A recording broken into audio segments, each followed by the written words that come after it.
বন্ধুসকল মই আছোঁ পাইগাঁও পাণ্ডু নিউ কলনীত জয় হিন্দ ক্লাবৰ সৌজন্যত তেখেতে যোনখন পূজা কৰে পূজাত উত্তৰ পূবৰ চবতকৈ ওখ শ্ৰীকৃষ্ণ প্ৰভুৰ মূৰ্তি তেওঁলোকে বনাইছে ৬৫ ফুট ওখ মই দেখাইছোঁ আপোনালোকে ৬৫ ফুট ওখ আটক ধুনীয়া কৰি তেওঁলোকে সাজি উলিয়াইছে মোৰ ভিডিঅ'ৰ যোগেদি আপোনালোকক দেখাইছোঁ আপোনালোকে আহিব ইয়াতে কোনে বনাইছে এইটো কিমান দিন লাগিল বনাওঁতে এই মূৰ্তিটো 4 মাহ কি ব্যৱহাৰ কৰিছে খেৰ বা মাটি ইতিমধ্যে ৰঙৰ কাম সম্পূৰ্ণ হৈছে আৰু অলপ বাকী আছে কাম এখেতসকলে কৰি তেওঁলোকে আৰু বহুত কিবা কিবি ইয়াতে কৰিছে কি দেখাব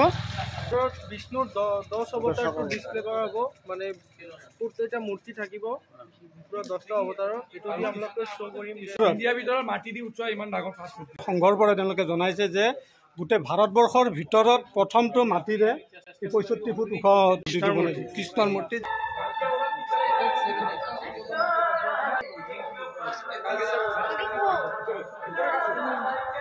আপোনালোকে আহিব ৬৫ ফুটৰ শ্ৰীকৃষ্ণ প্ৰভুৰ মূৰ্তি চাবলৈকে